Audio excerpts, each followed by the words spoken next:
Muito boa noite. Uma grande alegria estar aqui hoje conhecendo essa casa, podendo também compartilhar um pouco daquilo que nós vivemos dentro da doutrina. Não sei se todos me conhecem, mas nós temos um trabalho pelo qual nós viajamos boa parte do país realizando e conhecemos muitos lugares, muitas doutrinas dentro do mesmo entendimento.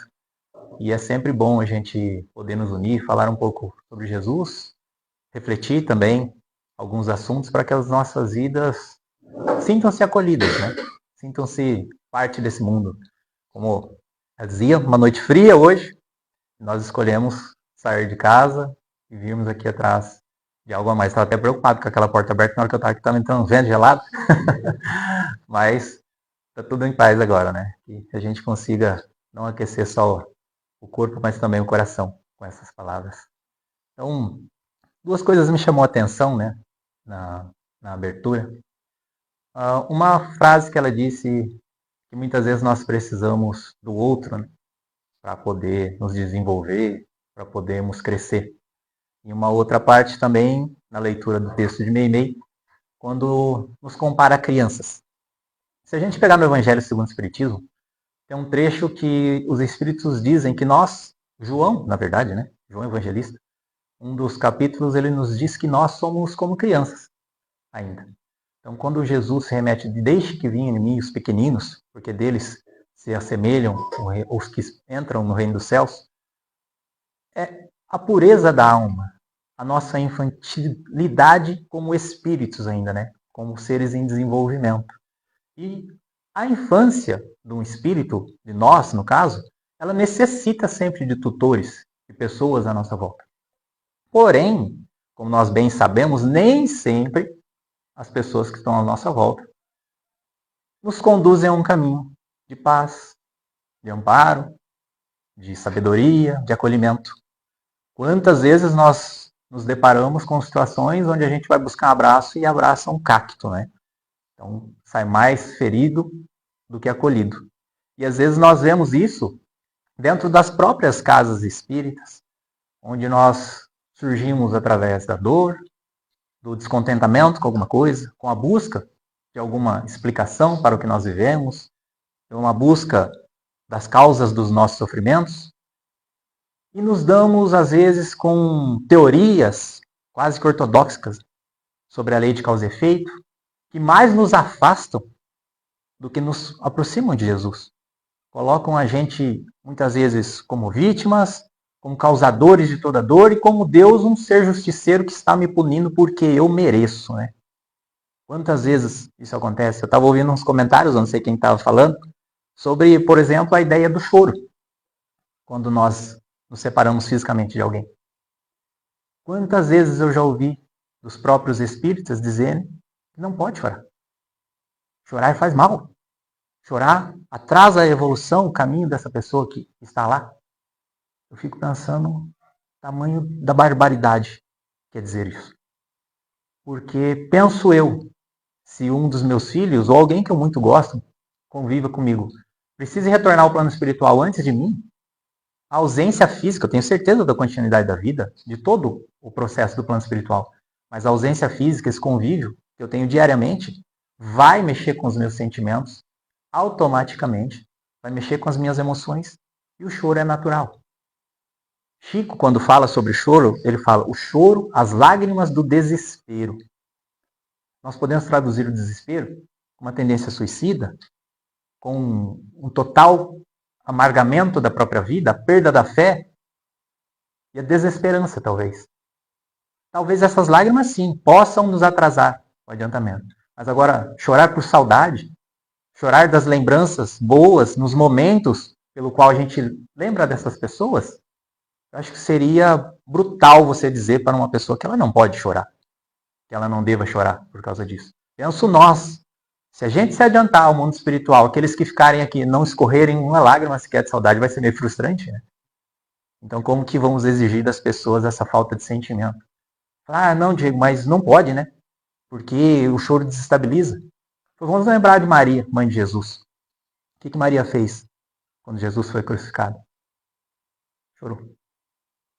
O que Jesus fez quando recebeu o anúncio de que Lázaro, seu amigo, estava morto? Chorou.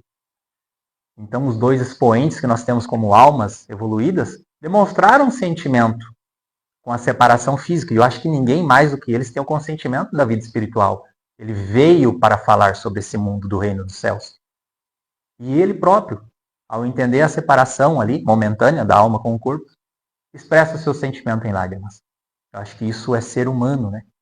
E às vezes, com a ideia do entendimento da doutrina espírita ser um algo sobrenatural, um algo de comunicação intergaláctica, né?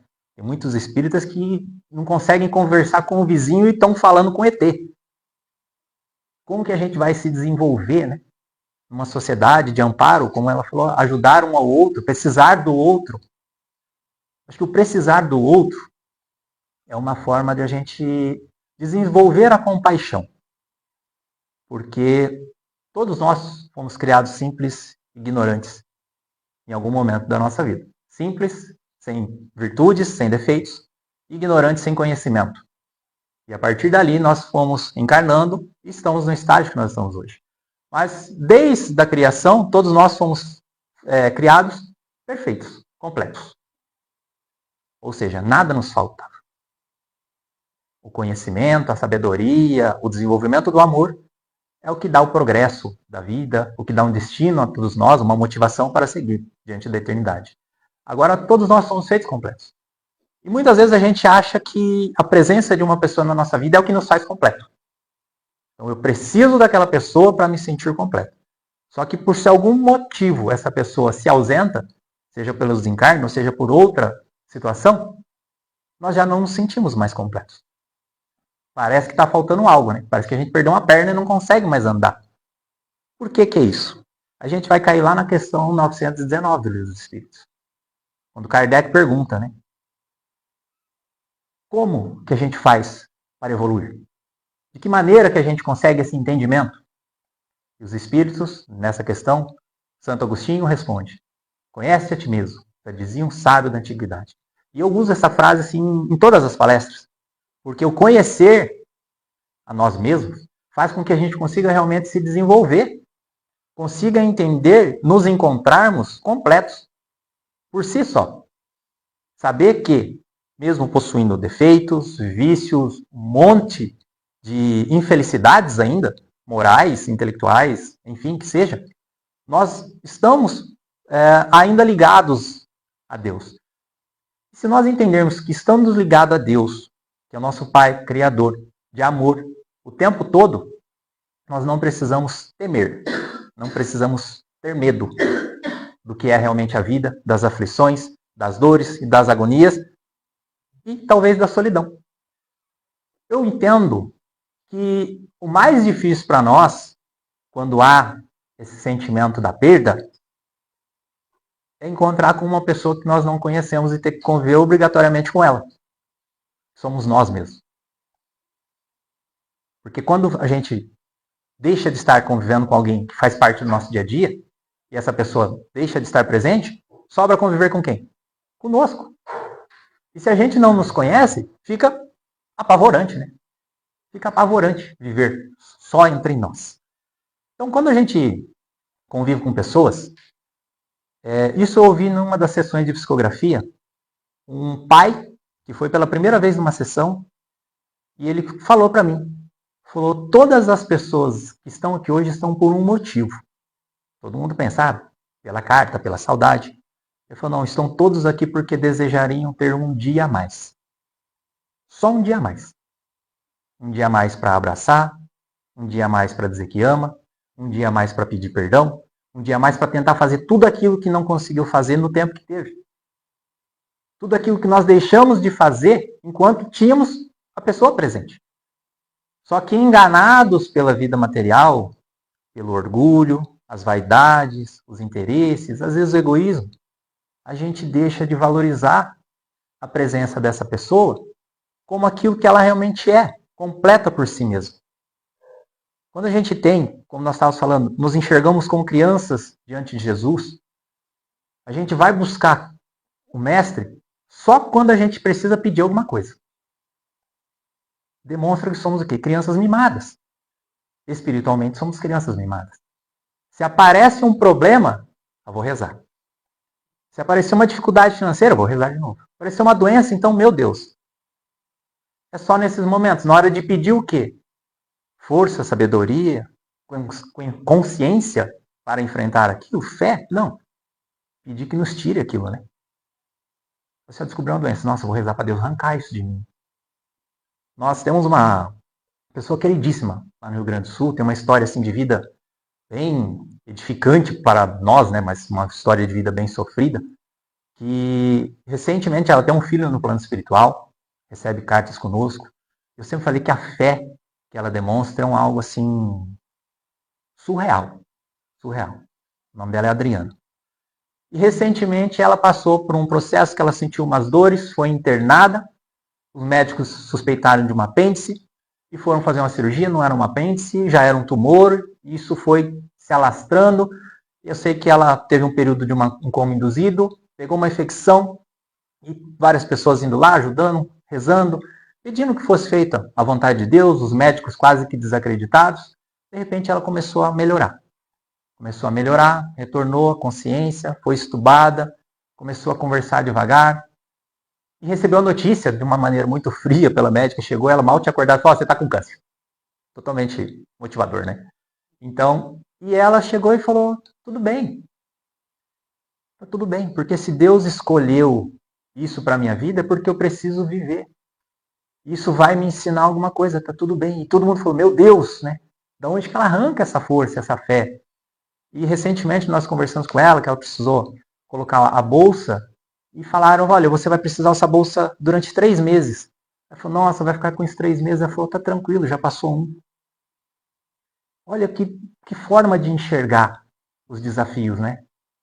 As preces dela, me dizendo, ela falou: olha, eu peço todos os dias a Deus que me dê sabedoria, que me dê entendimento, para que a minha fé se sustente e eu consiga entender o que eu preciso absorver nesse momento.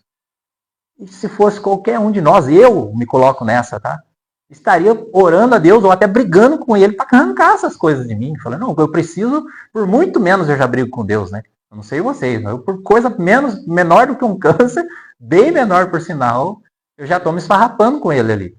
Então veja o quanto nós somos mimados, né? Somos treinados a isso, talvez. Por quê? Porque a nossa fé ela foi construída em volta disso. Nós confundimos o trecho do Evangelho, pedir e obtereis, com isso. Achando que Deus é o Papai Noel. É só ir lá fazer uma listinha do que eu quero e ele vai me entregar se eu for um bom menino, né? Mas não é isso. A vida, ela é feita como uma escola, como um aprendizado constante. E quando vêm as provações, são onde nós iremos descobrir se realmente estamos prontos e se somos aquilo que nós dizemos que somos. Porque para falar sobre nós, né, somos marqueteiros de si mesmos. Alguns vêm com uma falsa humildade ali, querem se diminuir, mas aí você vê que é mais orgulho do que humildade. Mas se vão falar sobre uma obra, sobre algo que faz, enche o peito para falar. Se coloca, se vangloria, se coloca lá nos céus, né? Ao lado do Cristo, ao lado direito do Pai. Mas só demonstra o quê? Que ainda a gente é tão imaturo. Na primeira aprovação, já cai tudo, porque nós edificamos a nossa fé sobre a areia, como está no Evangelho, e não sobre a rocha. E seria mais difícil, porque precisa escavar, fazer toda a fundação. E a nossa vida é justamente isso, né? Nos construirmos, nos conhecermos.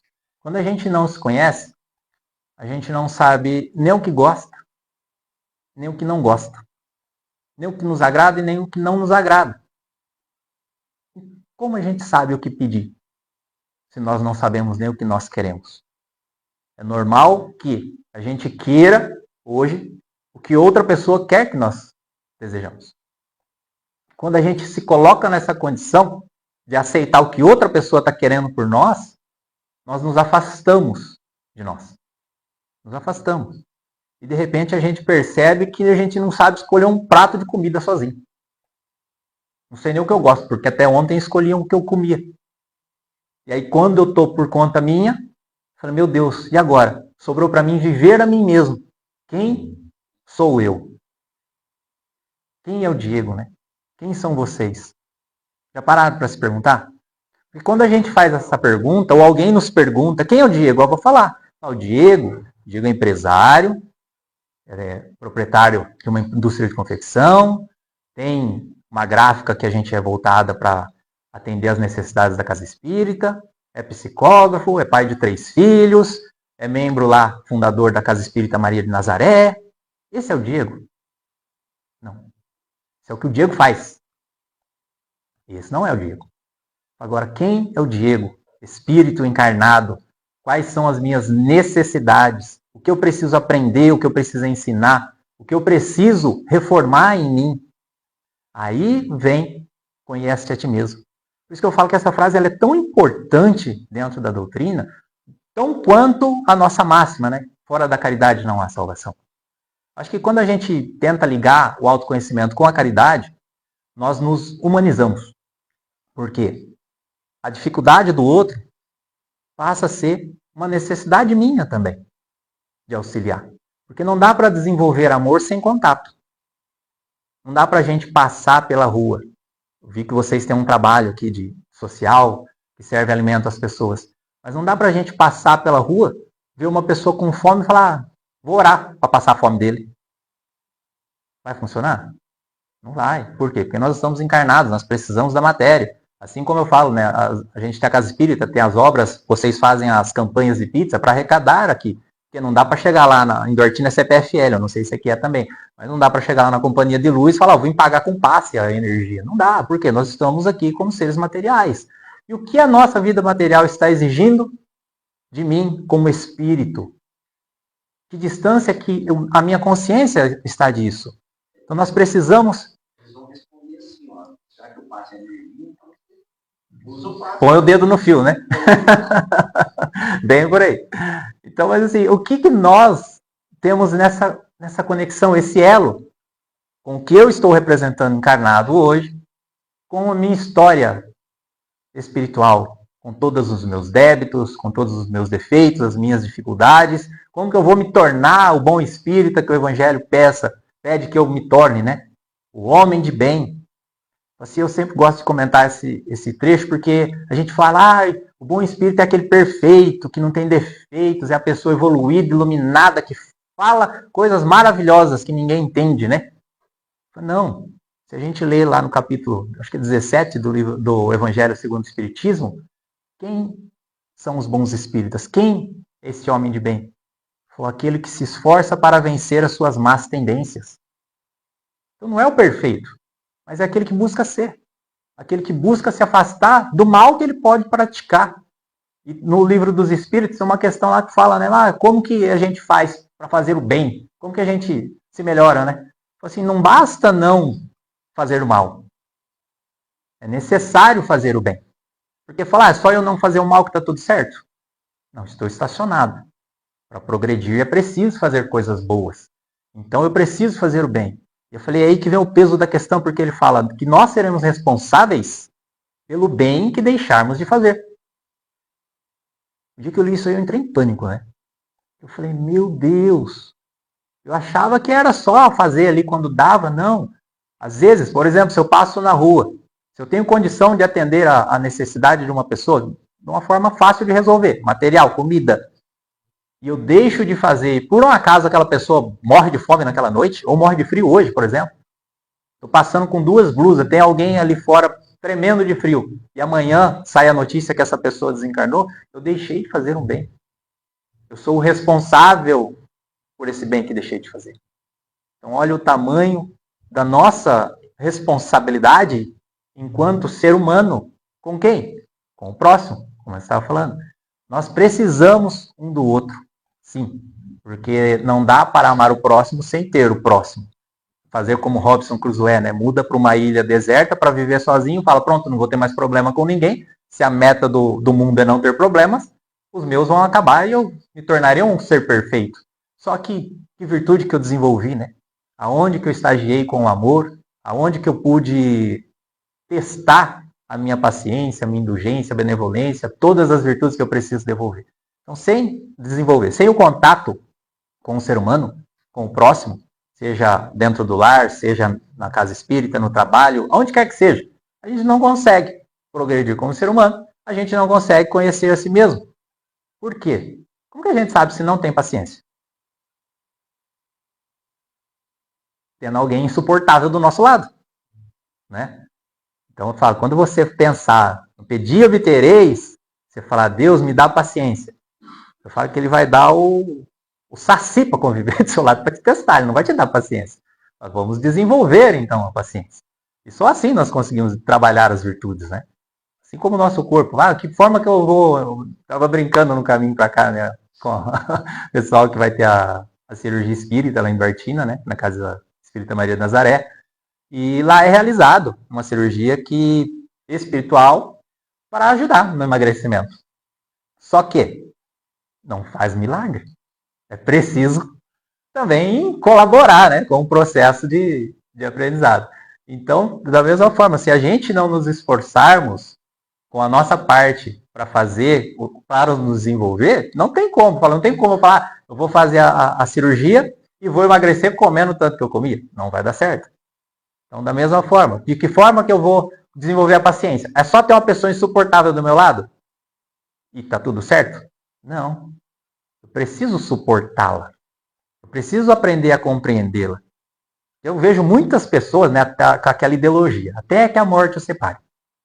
Olha, eu vou aguentar até o final, para nunca mais ver a cara desse cidadão do meu lado, né?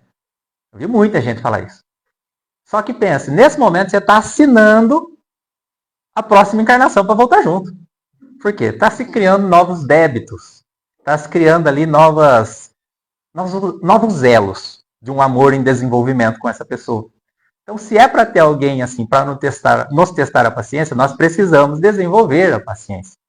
Precisamos aprender a amar quem quer que seja, como ela seja. Então todo o relacionamento, todo o convívio, ele é obrigatório? Não. Chega momentos que é necessário que haja assim, uma distância. Por exemplo, uma pessoa que apanha do companheiro dentro de casa, ela é obrigada a continuar ali? Não, eu falo que ela é obrigada na delegacia e dar queixa dele para prender ele. Agora não, porque tem que suportar que isso daí é de vidas passadas. Veja o quanto um conhecimento mal interpretado pode gerar consequências ainda mais graves. Então, por isso que é tão importante olhar para a doutrina espírita com olhos de um facilitador. Com o entendimento realmente de algo que é possível para as nossas vidas. Porque a gente às vezes fala que é tão difícil ser espírita, né? É tão difícil olhar para Chico Xavier e pensar, nossa, que ser bom. Nunca serei igual. Eu penso que é só não fazer o mal e fazer o bem. É simples. Só que nós temos uma tendência amarga de fazer o mal, né? E o mal não necessariamente é violência, coisas grotescas. O mal, às vezes, é um pensamento negativo. O mal, às vezes, é olhar para uma pessoa e julgá-la. Olhar para uma pessoa que está com uma dificuldade de qualquer coisa e submeter ela a humilhações. Então, acho que esse é um mal que nós praticamos hoje. Eu acredito, eu pelo menos não conheço ninguém que mata outros, que rouba, que faz atrocidades, né? Então, são pessoas neutras. Então, acho que essa busca que nós temos que ter de enfrentar em nós mesmos essas viciações é o que nós precisamos buscar para nos conhecer. Que a gente fala sobre tentação, por exemplo. Quando a gente pensa em tentação, todo mundo já vai para a parte carnal, né? Já acredita que é aquilo ali. E eu vivi uma tentação recentemente que foi totalmente espiritual. E quando eu estava, há 15 dias atrás, eu fui para Uberaba fazer uma romaria espírita, né, na cidade de Uberaba, porque eu fui conhecer a casa de outros médiuns que trabalham com a psicografia lá também, para ver como é o trabalho, tá do outro lado ali. E eu sentei numa dessas sessões, com um grupo de amigos que estavam lá, sentou uma jovem do meu lado, assim, uma menina de uns 13 anos mais ou menos, e ela estava ali, e eu com a percepção mediúnica já comecei a fazer uma leitura do espaço, vendo a pessoa que ela estava atrás e querendo falar com ela. Eu falei, acho que eu vou falar. Eu falava, não posso falar. Isso não é minha função, eu vim aqui para assistir. A sessão, a reunião é do outro trabalhador, né? Eu tenho que me comportar e ficar quieto. Aí eu já estava com o nome do pai dela na cabeça, já estava com um monte de coisa. Falei, meu Deus, eu vou falar. Eu falava, não, não posso falar. E fiquei quieto até o final da sessão. Aí no final da sessão, que ela não recebeu a mensagem do pai naquele dia, eu vi que ela ficou um tanto emotiva com a leitura das outras cartas. Aí eu só perguntei, falei, você já recebeu a mensagem dele? Ela falou, não. Eu falei, mas já procurou? Ela falou, é a segunda vez que eu estou vindo aqui. Eu falei, mas é recente. Mas falei, não desista. Em algum momento você vai receber também, porque ele tem uma proximidade muito boa com você. Só isso que eu falei. Eu vi que ela ficou meio assim, sem entender, e eu saí. Mas qual que foi a minha tentação? De abrir a boca ali e contar tudo, né? Talvez, falar, nossa, Diego, mas você deveria, que ia consolar, que... Não, talvez eu ia assustar ela. Ia gerar um fascínio, talvez. Então são muitas coisas que, em vez de ajudar, podem piorar. Então a tentação, muitas vezes, nossa, é de não conseguir ficar com a boca fechada. Gostei da olhada, gente. Vocês viram essa encarada que rolou ali atrás ali? Então, muitas vezes a tentação é essa. Não conseguir ficar quieto. E quando a gente faz o Pai Nosso, é super interessante, que a gente faz o Pai Nosso no automático, né? Tá acostumado de outras encarnações no tercinho ali, só de passar a bolinha aí. Couro, né? Sem pensar no que está fazendo. Mas a gente está fazendo ali um contrato com Deus ferrenho. Ferrenho. Começando a Pai Nosso que estais no céu. Venha a nós. Não, santificado seja o vosso nome, né? Ou seja, já colocamos ele à frente de todas as coisas. Assim, ó, é você, a sua vontade, o seu entendimento e pronto. Ou seja, já não vale mais a minha vontade, o que eu acho, o que eu penso, o que eu quero. E quando a gente vai pular lá para o final, que a gente fala na questão das tentações, a gente chega e fala o quê? Não me deixe cair em tentações. Não é não me envie tentações, não me coloque em tentações, é não me deixe cair em tentações. Por quê? Porque a gente tá doido de vontade de cair. Exatamente isso. Nossa, só precisa de um empurrãozinho. Segundo, a melhor definição de tentação que eu ouvi até hoje é de Chico Xavier. Ele fala que tentação é nós estarmos correndo de um cachorro enorme com uma vontade muito grande dele nos alcançar. Eu achei isso formidável, porque é realmente isso, né? A gente, não, eu preciso estar longe, mas você não se esforça para estar longe. Ah, eu preciso ficar quieto, mas a gente não faz questão nenhuma de ficar quieto. Então são tantos fatores que a gente acaba errando, causando mal às vezes, porque a palavra ela tem um poder muito grande. Uma palavra pode curar, como ela pode ferir. E às vezes, se a gente não conseguir conter essa palavra dentro de nós, por não nos conhecermos, não respeitarmos os nossos limites, e todos nós possuímos limites. E às vezes, no meio de uma discussão, você está vendo que o controle está sendo perdido. E por ego, por vaidade, por orgulho, ao invés de buscar a paz, nós buscarmos a ter razão, nós vamos falar coisas que não deveríamos dizer. São palavras que vão ferir, são palavras que vão afastar, são palavras que vão tirar de nós o convívio de pessoas tão caras. E aí, lá adiante, quando vier aquele remorso, aquela vontade de ter um dia a mais, onde vai estar a dor? Onde vai estar o remorso, o sofrimento? Em nós que continuaremos aqui. Ou mesmo que seja uma distância ainda na Terra. Aquele ressentimento, esse espaço que vai criar, esse vazio que vai colocar eu junto comigo mesmo, vai fazer com que eu comece a o quê? A me vitimizar, a me martirizar, a extrair o meu equilíbrio, a minha paz. E isso vai nos distanciar do quê? De Deus. Por quê?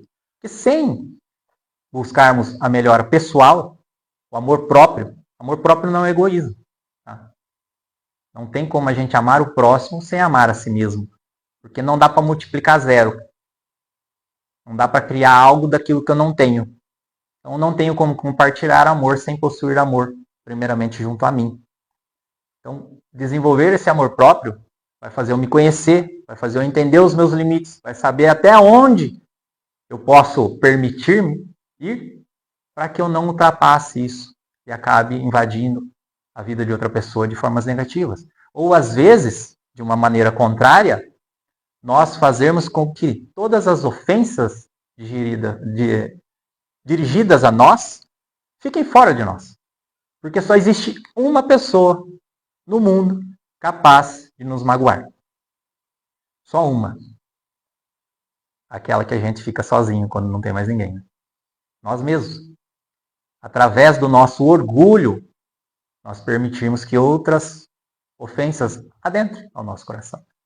Porque se uma pessoa, vocês aqui, quem quer, começar a me xingar, falar mal de mim, qualquer coisa que for, me insultar, a única pessoa que tem o poder de mudar isso dentro de mim sou eu mesmo. Permitir essas ofensas entrarem dentro de mim sou eu mesmo. Por quê? Pelo orgulho. Eu não aceito que fale assim comigo. É verdade o que estão dizendo? Aí você fala, Diego, então quem precisa mudar? A pessoa está fazendo uma caridade, né? Ela está apontando em nós algo que a gente precisa mudar. Agora, é mentira? Que valor que tem, então? A verdade, ela não precisa de defesa, né? Ela não precisa ficar se vangloriando, se propagando, se anunciando como verdade. A verdade simplesmente ela é.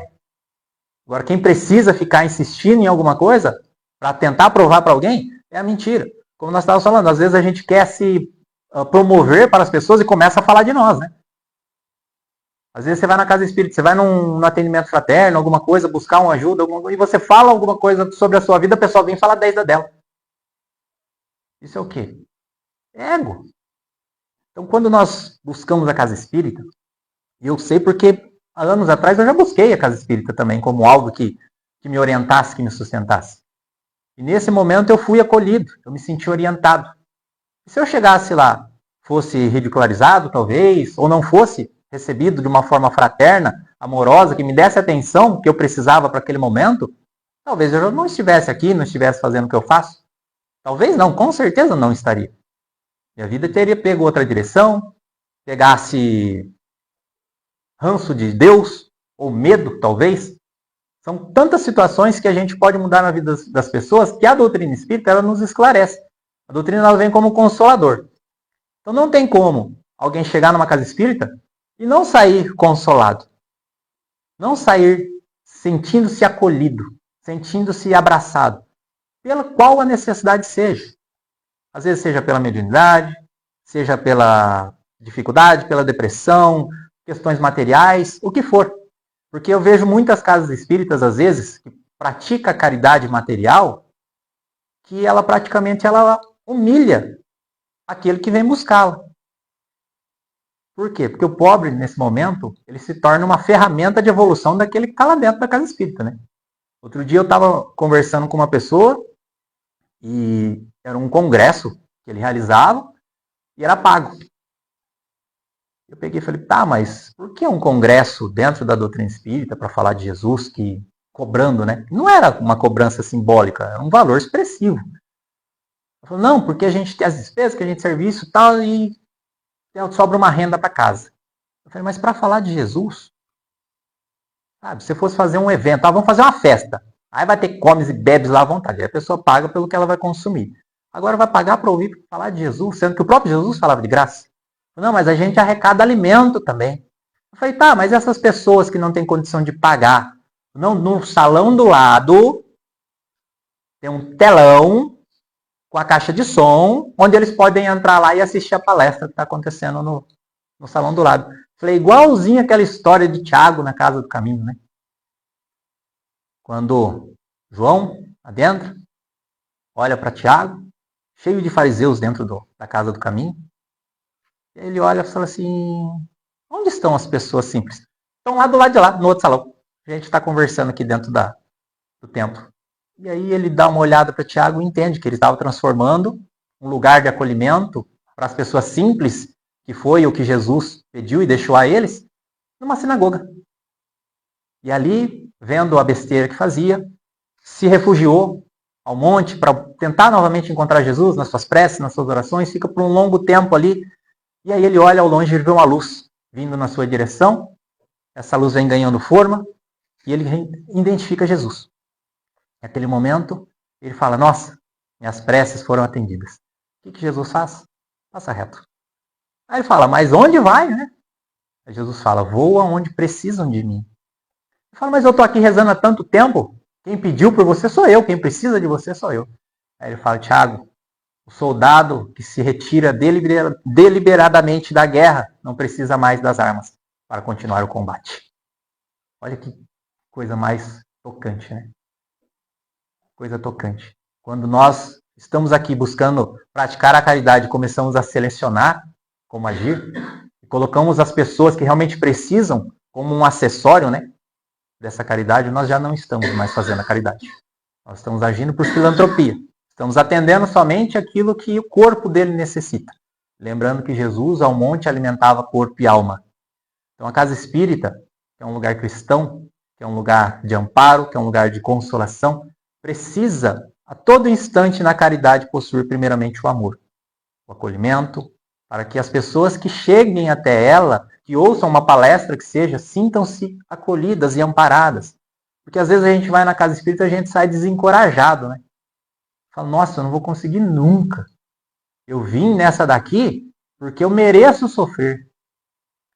Ah, eu estou nessa encarnação passando por dificuldades porque eu preciso me reformar. Preciso atingir a reforma íntima. Eu acho que nós deveríamos inverter, né?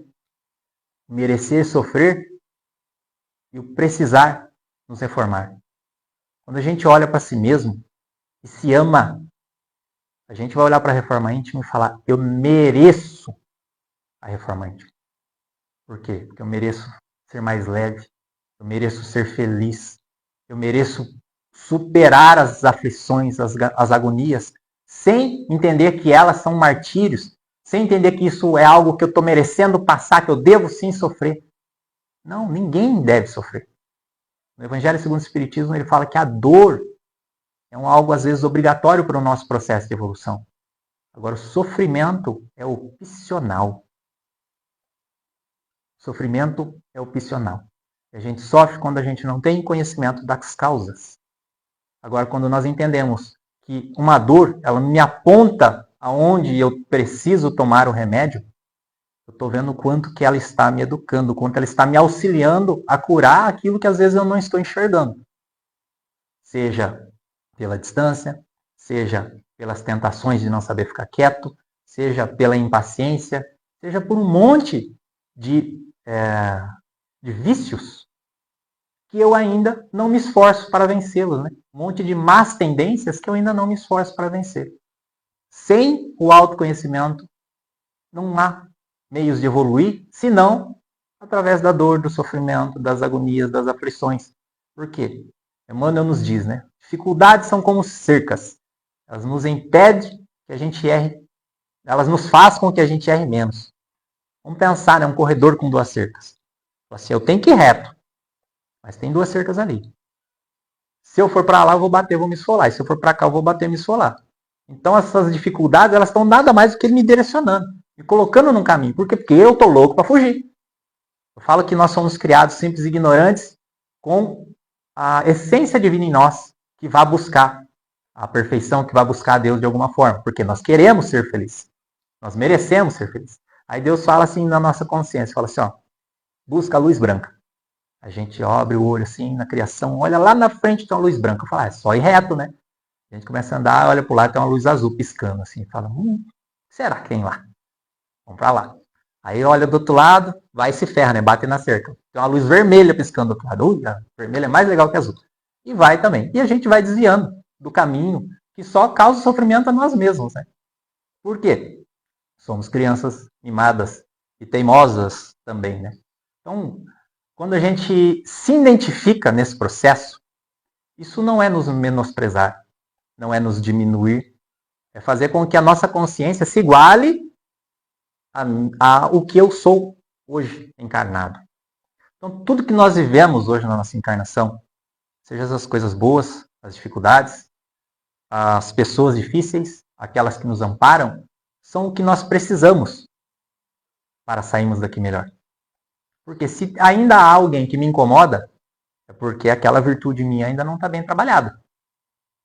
E se ainda há alguém que se incomoda comigo, é porque eu ainda não aprendi a lidar com ela também. Porque no final das contas, não é sobre o outro. É sobre nós. Não tem como eu evoluir o meu filho. Eu tenho como instruí-lo. Assim como Jesus fez conosco. Jesus não evoluiu ninguém. Ele nos instruiu. Ele não salvou ninguém. Ele orientou. Ele deu meios para que as pessoas seguissem sem errar. Ele não catou os apóstolos, pôs a mão na cabeça, benzeu e falou: agora vocês são santos. Ele deixou o evangelho como um guia, seus ensinamentos como uma estrada e o seu amor como objetivo, para que as pessoas pudessem realmente viver aquilo que Jesus espera de nós. Que é vivermos o quê? A nós mesmos. Se nós somos centelhas divinas, nós somos deuses, como diz o próprio Cristo. Então, viver a nós mesmos é viver a Deus. Então, nós não precisamos muito, não precisamos de tantas riquezas, não precisamos daquelas coisas que parecem nos faltar, né? Ah, vai lançar um iPhone 27 amanhã. Meu Deus, eu preciso desse negócio, não vivo.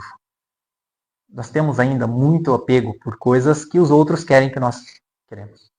Por quê? Porque não nos conhecemos, não sabemos as nossas vontades. Ah, troquei de carro agora, amanhã você já está olhando um novo. Eu brinco, vai falar, comprei um carro novo. Aí você olha, vai estacionar seu carro na garagem, você olha para a garagem do lado do vizinho, comprou um mais novo que o seu. Já dá raiva. Eu falo, não, já quebrou meu barato, né? Preciso superá-lo de novo. Né? A gente é difícil sentir, às vezes, orgulho ou sentir-se bem pelo bem que as pessoas conseguem realizar também. Então, eu agradeço pela oportunidade nos dada. Espero que esse bate-papo tenha sido gostoso, que sirva para alguma coisa para vocês, porque para mim sempre serve. Falo que tudo que a gente vem aqui reflete e vai surgindo coisas a nos tratar, vale para mim, né? Chico dizia, né, que a cada nova mensagem que ele escrevia, ele assinava sua própria sentença. Então, a cada vez que nós falamos sobre virtudes, sobre como se comportar, sobre como agir, o que tem que fazer ou não, nós estamos assinando a própria sentença. Então, eu já sei que eu estou lascado o dia que eu chegar lá, né? Porque não pense que só porque fala bonito que faz. Tá? Estamos aqui refletindo, buscando meios também de encontrar esse mesmo caminho. Um ser humano cheio de vícios, cheio de defeitos, até mais que vocês, talvez. Só arrumei uma cara de pau melhor para vir aqui na frente conversar. Tá? Mas vamos precisando um do outro para que a gente consiga nos progredir. Às vezes eu estudo e venho aqui falar, e vocês vêm aqui ouvir e façam com que eu reflita. Então, estamos aqui, precisando um do outro. Agradeço pela oportunidade. Jesus nos abençoe, nos conforte. Que a gente retorne aos nossos lares, sentindo mais próximo dele. Assim seja. Obrigado.